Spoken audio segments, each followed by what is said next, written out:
Shirley Stebbings in a brand new community car. This almost looked like a spaceship, Shirley. Yeah, it does, with all the goods and shackles. Is there a lot to learn? If you were going to be in the city with this car, yes. Yeah. But we are on King Island and this car can be driven as a normal car. But there is things they have to learn. It's silent, you cannot hear it. Around town it's in electric, but to start the car you push the power button, you put your foot on the brake and just sit and wait, and it comes up in front of you, push your foot gently on the accelerator. So you're no longer worried about fuel prices? No, actually our mechanic has told me that we should get, if it's only around town and a few out of town, which we do, we will get a fortnight to 3 weeks. But there is a catch with the fuel. Now we know all that, community car, but give us a bit of history. How did it all start in 1902 or 3 or whenever it was? What happened was that they lost the community van to the hospital that the community used to buy, and the hospital somehow or other took it over, the health department. So Premier Bartlett did his homework. We weren't the only people without public transport. He decided to put out 6 cars in Tasmania. Charles Arnold asked me what we thought about it. He was the mayor at the time? He was the mayor at the time. Yeah. And I was with the senior cits, and Betty Con and myself thought it would be a brilliant idea. And they did put in for it. A lot of PR stakeholders wanted the car, but myself and Kath Hunter could see that it had to stay out in the public, so we fought for it to be run the way it is being run today, and it's kept out in the public for the community. Yeah. How many cars have we had now? What is this? Well, this is, I think, is number 4. Number 4. Yes. And I know I'm sure it's not cheap. It's like, who pays for it? Is it donations or? Well, we have a lot, and I don't know whether all the community know, but the King Island Council actually pays for the car. We raise the money, they register it and everything else, and then I get a bill. And which you don't have to pay within a fortnight, I guess? No, I transfer the money into their account. The community, pay for this car in the long run. Yeah, so where do you get the money from? Well, through raffles, plays over the years, and we get donations, and there is this year, the past few years, senior cits have donated nearly $4,000. We have had a donation of an anonymous person from away for $1,000. We have a senior cit here, a senior cit lady on the island who's donated $1,000. But the hospital auxiliary have donated the money that was held for the next community car van they were going to buy, which is $15,500. Yeah. So how long does it sort of last that you have to replace it? The life of a car in this one should go 8 or 9 years. Yeah. The other one was 3 years old when we got it, and it's been on the road, and it's still a good car, but it's a public car, and it's nearly done its life on the road. Yeah. But can you say, because you have to pay for it as an organisation, as the community car, can you say then that if the car goes for 8 or 9 years, that gives you then sort of 8 or 9 years to pay for the car, to get the money? Yes. I have a group that are entertainment group, and then we've got a lot to thank them for, because from the time that we run plays once a year, and I've done 6 to 7, we have raised nearly over $25,000. Yeah. That is with the raffle money too. So all told, I have roughly nearly 30,000 to be taken off the account before I pay for it. Yeah. Now, what people do have to understand, I guess, is community car. It is not a taxi service, is it? No, it is not a taxi service, and we do not. And when it went into service, we were told it practically had to run on donation fees. We do ask for a donation fee, but nothing more or less over $25. Mm-hmm. Around town, it's about $5, and from the airport into town is $10. If we charge taxi fees, we have to register it as a taxi, and you have to pay someone to drive it, and they won't have a car.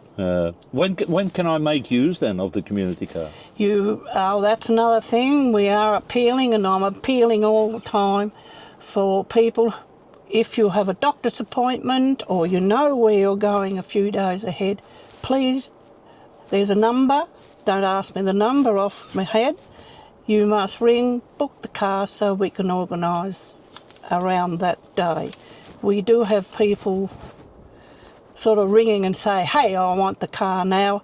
I'm sorry, because sometimes the car's down Grassy or up north, and we only have one driver, one car. Is there also a certain time sort of limit that you say don't call us at 11 o'clock at night unless it's an urgency? Emergency, yes. And but we don't very often get them. We usually we are on the road if we've got to go to Grassy to pick up someone to go to the airport about 7:30. But it would be nice if you're just going to go shopping to ring us after 9. And if you are going to the airport, as you know, you've got your ticket, you've got your time, book that car ahead. Of a night time, we are willing to take people out for dinners. It's not a booze bus, and we like to pick you up about 9:30 and have you home. Yeah. But that's very, very rare that we do it. So how many volunteers have you got driving the car?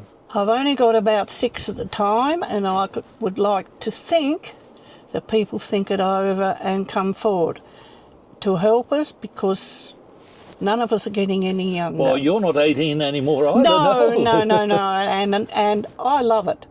But the point is, I would prefer to sit and just do what I've got to do behind the scenes. And people don't realise what does go on behind the scenes. I go to meetings, I fix problems, and there's been a few this year. Yeah. And I've got to put up with the complaints too. So if somebody is happy to, have you sort of got a roster? You work a certain day? Yeah, I do a roster that gets changed nearly every fortnight, because everybody, have a busy life. If it's a man or a wife or 2 friends, if they can't do a full week, they can share the car between them. You have it from Sunday to Sunday. I expect you to give the car back to me clean. Sometimes that doesn't happen, and I call in. I've got a young lady called Maddie Reid that does it behind the scenes, and she does do a good job. She really gets into it. And I mean, the more we get on, the less I have to depend on the main drivers. Yeah. And so if somebody now says, well, I'm happy to volunteer.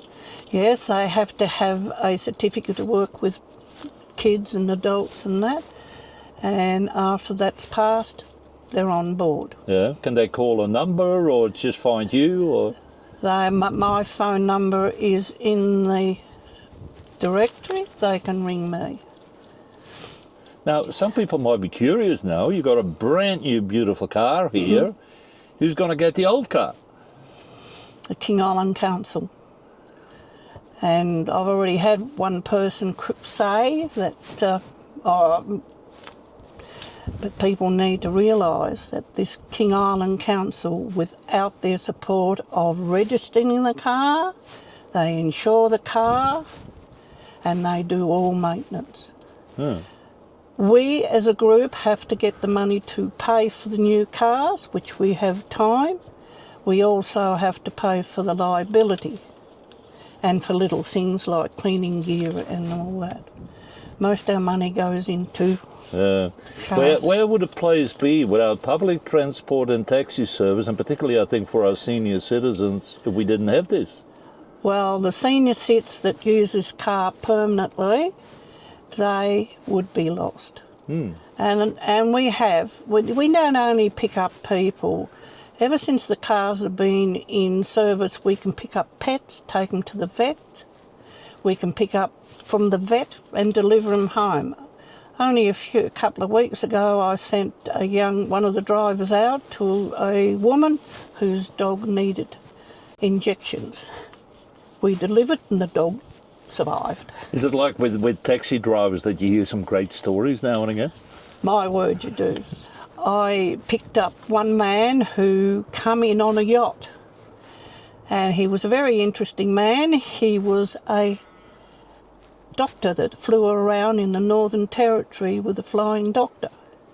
He married a Tasmanian girl. He lives in Tasmania, and he come in on a yacht, come to Curry, brought his wife a crayfish and boarded the plane and took it home for Mother's Day.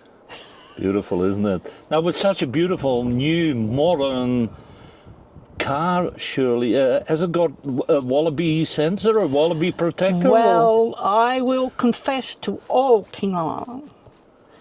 I was in this car for 5 minutes, and before I left the grassy port, I had hit a kangaroo.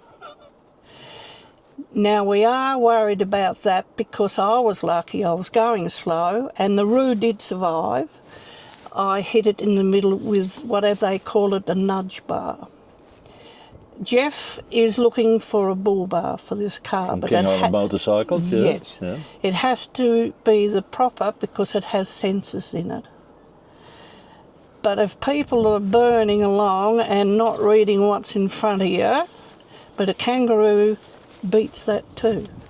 And I had a council person behind me and all. Yeah, it was not a very nice feeling for the first 5 minutes. Now I can tell you. Well, let's put it this way, Shirley. All I can say is safe driving, safe kilometres, and keep up the great work. Thank you. Thank you.